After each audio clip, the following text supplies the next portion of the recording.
Hi guys, welcome back with me again in this channel. So in this video, I'm going to show you how you can open an exe file on Android. So you need to forget the rumors that you cannot directly open a Windows exe file on Android. So you can absolutely run many of your favorite PC apps and games using the power of Windows emulations.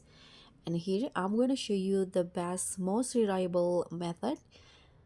The first one is you can use the WinLater or EXE applications. It's depend on device or compatibility.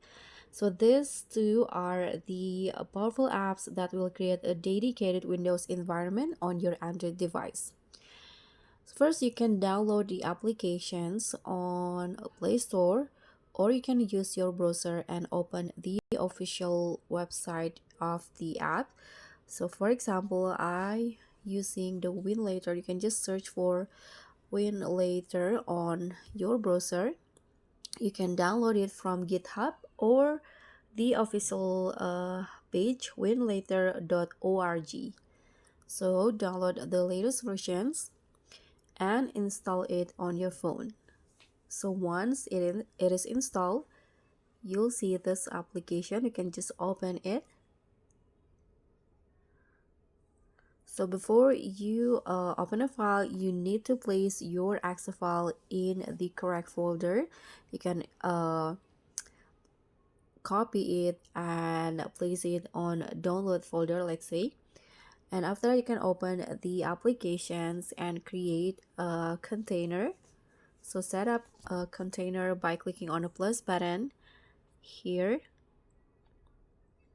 And these are the settings. You can set the GPU, you can set the FPS, and in here when you're done you can just click on the check icon and it will be created just like this. And to open it, you can just click on this play button. So WinLater will starting up your container and it will open a Windows like environment like this. Now you can just find the file on your device and tap on the file to install it, and you can launch it after it is done. So that's pretty much all. I hope this simple tutorial will be helpful for you. Thank you so much for watching. Don't forget to like, comment, and subscribe, and also click on the thanks. I'll see you in the next tutorial.